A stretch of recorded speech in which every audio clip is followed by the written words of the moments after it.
Meu nome é Ione do Carmo, eu sou doutora em História Social, formada pela Universidade Federal do Estado do Rio de Janeiro, Brasil. Atualmente, eu pesquiso as práticas religiosas no território das comunidades quilombolas do Sudeste brasileiro.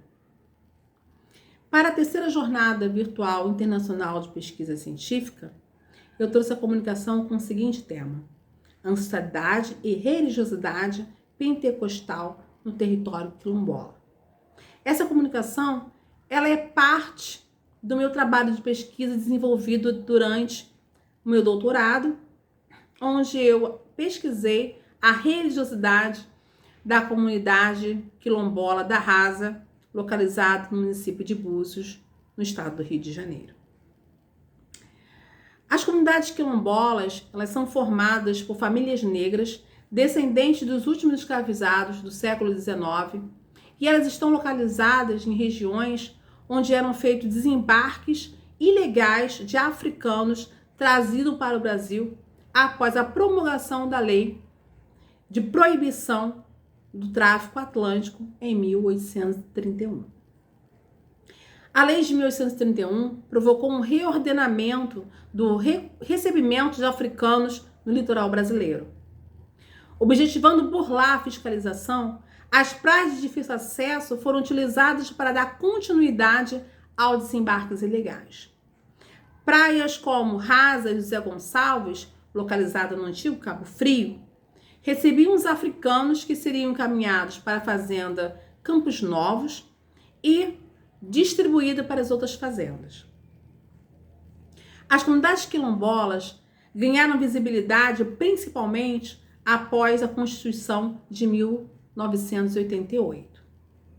O artigo 68 do Ato das Disposições Constitucionais Transitórias reconheceu o direito territorial aos remanescentes das comunidades dos quilombos existentes no território brasileiro. Dentre as comunidades negras que buscariam o direito de titulação coletiva das terras ocupadas no estado do Rio de Janeiro, destaque-se a comunidade da Rasa, localizada no município de Armação dos Búzios, região norte fluminense do estado do Rio de Janeiro. Essa comunidade é descendente dos últimos africanos de origem banto que desembarcaram na região sudeste no século XIX.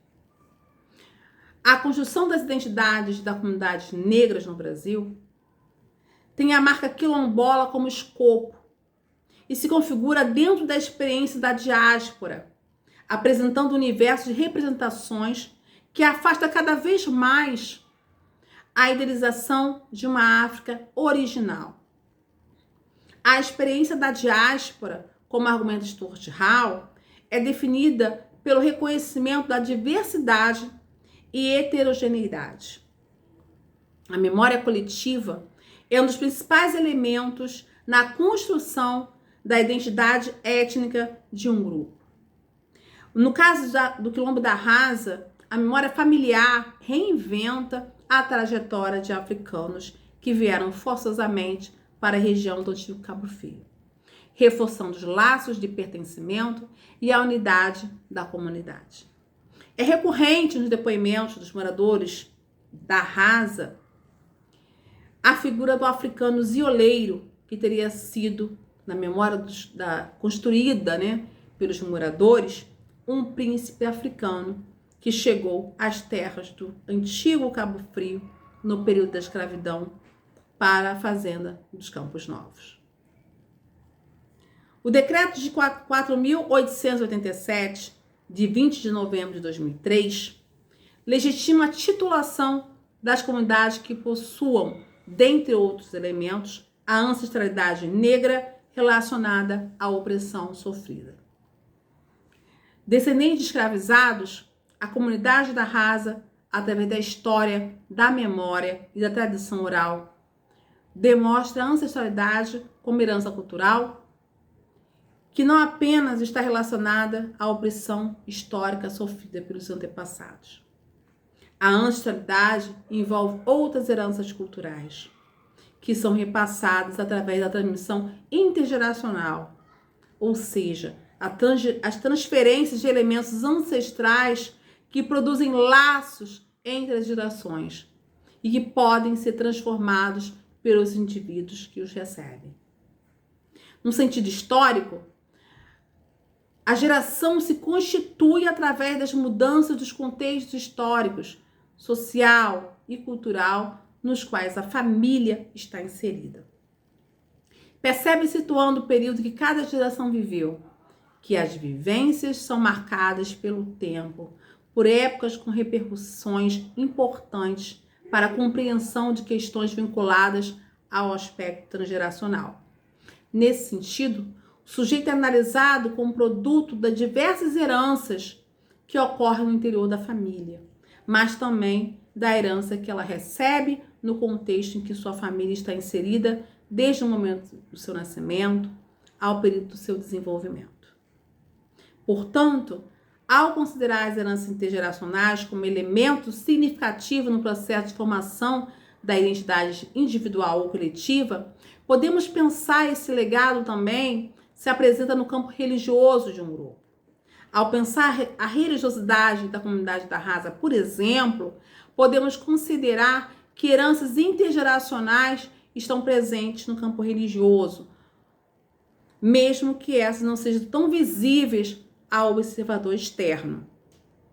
A pertença religiosa dos seus antepassados foi transmitida como herança intergeracional, correspondendo a um processo de ressignificações e apropriações. Então, a comunidade da Hadza, ela teve nos seus ancestrais a prática do catolicismo e da Umbanda, que é uma religiosidade que mistura tanto aspectos da religiosidade africana como aspectos da religiosidade brasileira e católica. A conversão ao protestantismo da Assembleia de Deus na comunidade da Hadza, que acontece na década de 1960, é um exemplo da apropriação de um elemento que pertence a um contexto do tempo presente. De acordo com relatos das famílias da Hadza, essa conversão ao protestantismo ocorrida em 1960, ela foi crucial para o término de algumas práticas culturais que eram realizadas pelos seus antepassados, como é o caso da dança do jongo. Nesse sentido, a apropriação da vertente religiosa pentecostal chocou-se com a prática do jongo, possivelmente pela aproximação dessa herança cultural com elementos da Umbanda. Apesar do reconhecimento de elementos religiosos no jongo não ser uma unanimidade entre os praticantes da dança, já que alguns tendem a negar esse aspecto religioso por preconceito, por ter medo de ser atingidos pelo preconceito do público externo. Essa negação ela pode estar relacionada também com o segredo recorrente no discurso mágico, onde limita-se ao acesso aos fundamentos apenas àqueles que fazem parte do grupo. Apesar da presença do pentecostalismo no território quilombola, algumas práticas que apresentam elementos do catolicismo, que eram realizadas pelos antepassados, permanecem nesse território quilombola, como a festa junina e o batizado de bonecas.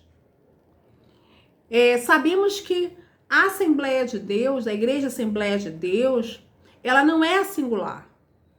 Ela é uma instituição plural.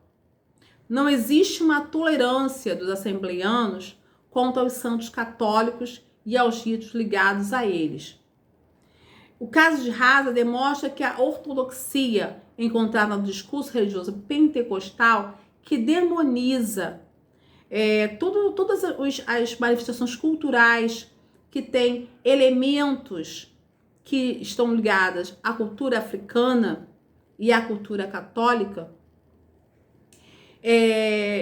permanece nesse território, né, na vivência desse território que é evangélico. Ao mesmo tempo, observamos uma vivência católica que corresponde a um catolicismo plural, confrontando com a possibilidade de um catolicismo autêntico e oficial dentro do território quilombola. Então, a gente percebe eu destaco dois elementos importantes que ocorrem dentro da comunidade da Rasa. A festa junina e o batizado de bonecas. São duas práticas culturais que têm elementos católicos, mas que persistem no território que é protestante. Então, nesse sentido, eu percebo que existe uma flexibilidade dos membros da comunidade perante as diversas expressões, acarretando na aceitação de práticas que perpetuam costumes religiosos e sociais dos ancestrais escravizados e libertos no período pós-abolição.